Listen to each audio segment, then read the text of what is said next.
A história de nosso estado, contada pelas personalidades que fizeram história. Memória Paranaense.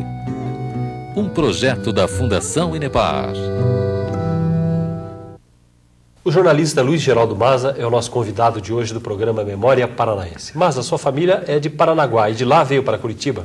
O meu pai é Arnaldo Maza Júnior, é de Curitiba. Minha mãe, Nair Veiga Maza, de Paranaguá. Família Veiga, família tradicional. Eu nasci na rua Escondenácar, em Paranaguá, numa casa que é habitada por pitos, porque teria sido ocupação até de jesuítas. Então as mulheres costumavam da casa, minhas tias, minha mãe, falar que às vezes viam de noite os padres por lá. E eu, inclusive, vi toda essa fase assim fantástica da minha infância, exatamente entremeada desse tipo de informação. Até a história incrível de um raio que uma vez entrou por uma porta, saiu pela porta da cozinha e bateu numa moeira. A infância em Paranaguá foi uma coisa marcante na sua vida? Evidente, porque nós temos em Paranaguá aquela paisagem, aquele cenário maravilhoso, povoado dessas lendas que eu me referi, aquele túnel sem fim, que teria uma cobra de ouro. Tudo isso é Paranaguá. Paranaguá das suas ladeiras, né? Paranaguá do seu casario.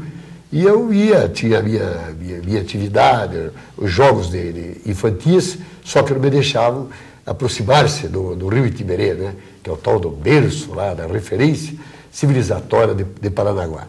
E eu me lembro claramente que nós tínhamos, inclusive, mais tarde, né, que tomar banho num lugar chamado Condor, porque era um lugar onde aterrissavam os aviões da Condor, que era uma companhia alemã e que fechou na época da guerra. Então, até isso eu me lembro dessa fase da minha infância, que ali na Condor era uma espécie de prainha do rio Itiberê, onde a gente fazia as abluções, o nosso banho. Aos 9 anos, chegando em Curitiba, Curitiba ainda oferecia a possibilidade para que fosse uma vida parecida com aquela da infância do interior? Tranquilamente. Curitiba, eu pude proporcionar até às minhas filhas, já nos anos 60, a oportunidade de fazerem a travessura, de ocupar uma rabeira de carroça. Eu fiz isso várias vezes. Corria atrás da carroça, pedia a colona que estava na rua, a derradeira colona, e a gente trepava na carroça, fazia rabeira, e fiz isso pelos campos de Curitiba. Curitiba era uma cidade aberta até os anos 60, 65, 66, nós tínhamos ainda os festivais de futebol nos campos abertos da cidade, que eram verdadeiras quermesses, né, em todos os pontos da cidade. Então era uma alegria, o sujeito vivia a sua vida naquele núcleo. E eu saía a pé de casa, às vezes levando as crianças no carrinho de bebê, levava as duas, às vezes levava uma vizinha também, e ia até o Parque do São Lourenço, onde eu punha uma pedra na roda do carrinho, que era minha responsabilidade de minha parte, e eu dava mergulho na água, desaparecia na água para assustar as crianças, uma loucura, né? E fazia isso sistematicamente.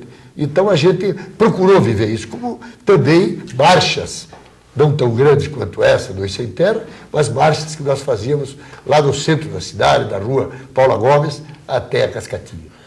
Aqui você foi para a escola pública, mais tarde o ginásio paranaense, foi aí sua formação inicial? Eu fiz grupo escolar, fiz também uma escola modelo, fiz o Prieto Martinez, depois fiz o Tiradentes, fui para o ginásio paranaense, peguei uma elite, um centro de excelência de grandes professores, comandados essa elite pelo professor Ribeiro, famoso, que era um homem que impunha a sua autoridade com discurso em latim, uma coisa incrível. Uma vez houve até uma tentativa de depredar um jornal em Curitiba que tratou mal os alunos do colégio estadual, então o ginásio paranaense, e ele saiu com o carro atrás fazendo um discurso, citando Cícero, se cuide de mim, gene, quod sente, coicusigo sint, citava palavras latinas e tal, chamando à ordem as pessoas e dizendo que não deveriam aceitar provocação. Parece que era a Gazeta do Povo, o jornal que queriam depredar, porque a Gazeta do Povo, acertadamente, criticou o colégio, porque no dia de um desfile,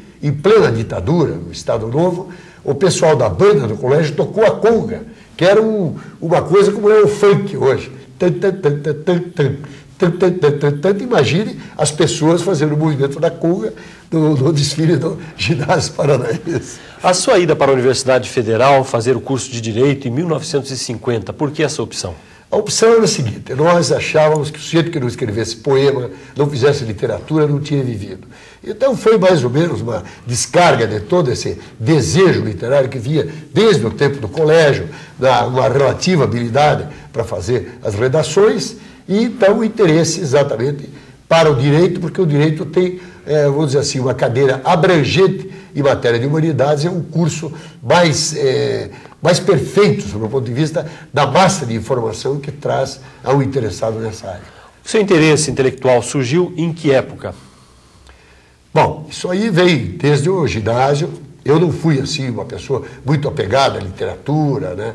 Mas a gente já era mais ou menos provocada pelo tipo de ambiente que havia na escola, das atividades extracurriculares, de professores que provocavam os alunos, como o professor Rosário Farani Mansurguérios, que era um linguista, uma pessoa preocupada com a língua, até contava anedotas na sala de aula, tinha uma habilidade muito grande, uma versatilidade didática, mas ali é que havia então interesse. E também em função do cinema, que era uma coisa que começava a empolgar como arte. A sua participação política como estudante nos centros acadêmicos, como foi na década de 50? Era uma coisa incrível, porque nós vivíamos sob a influência já da Guerra Fria, né? Nessa época. Afinal, é nesse tempo que surgem as grandes questões da Coreia, tudo mais, e nós vivíamos discutindo essas coisas que estavam ocorrendo no mundo. E achávamos que a nossa intervenção mudava o curso da história. Isso é que nos fazia, assim, verdadeiros quixotes nessa época. Eu me lembro claramente quando, isso já lá pelo terceiro, quarto ano de Direito, quando o casal Rosenberg foi condenado à morte por ter transferido informações para a União Soviética sobre a bomba atômica, nós fizemos uma assembleia no centro acadêmico, no anfiteatro, e houve aquela briga ideológica de direita e esquerda. Nós estávamos, obviamente, na esquerda, e houve tentativa de sabotagem, de apagar a luz, 1000 oradores se revezando na tribuna para ganhar tempo, para tentar ganhar pelo cansaço. E nós, na madrugada, conseguimos aprovar o envio de um telegrama ao presidente dos Estados Unidos pedindo a comutação da pena. Olha, saímos da faculdade como se tivéssemos ganho uma batalha. Vejam que a ilusão, né, o sentido da vida que a gente levava na universidade. Fomos para o bar, tomar nossas pingas e tal, e mandamos o telegrama, achamos que era uma vitória. O presidente não deu bola para o nosso telegrama e o casal Rosenberg foi devidamente executado.